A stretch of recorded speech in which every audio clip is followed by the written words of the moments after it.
Hi, welcome to Soul of Art and Craft. I'm Sri, your artist.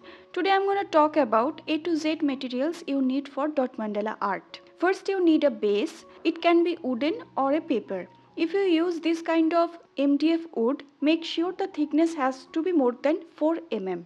And if you are a beginner, I would like to recommend you to practice on paper first. Any art paper which is more than 100 GSM are really good for practice purpose.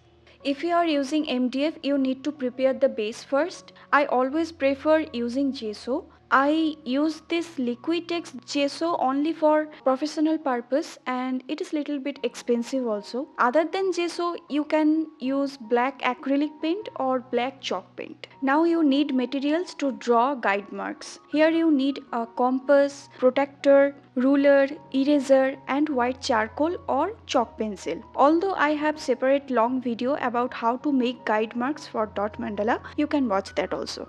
And if you don't have any charcoal or chalk pencil or whatever, you can use any normal graphite pencil. Then you need some tissue paper for cleaning purpose.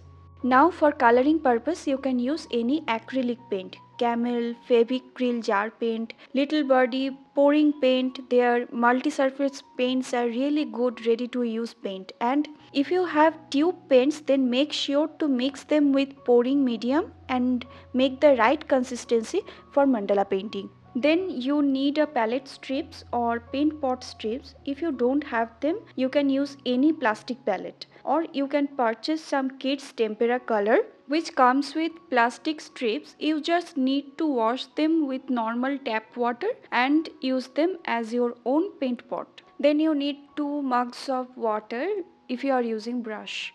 Now you need tools for dotting purpose. These are some sticks and stylus for mandala. They are easily available online and these are the brushes which I use for my mandala art. I have separate long video regarding best brushes for mandala swoosh. You can watch that also.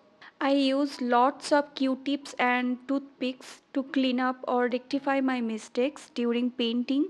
Then you need wet tissue or wet cotton cloth to erase the guide marks. But if you are using any graphite pencil, you just need to erase that properly with any normal eraser. If you like to use mirrors, then first let the paint dry properly, then varnish it, then stick the mirrors with any glue. Now to protect the art, you need varnish or resin. You can use any varnish like gloss, matte, satin, liquid or spray, whatever you like. Now for easy hanging, you need some hooks. I personally use this kind of hooks. At last, I clean my dotting tools with this nail paint remover once in a month.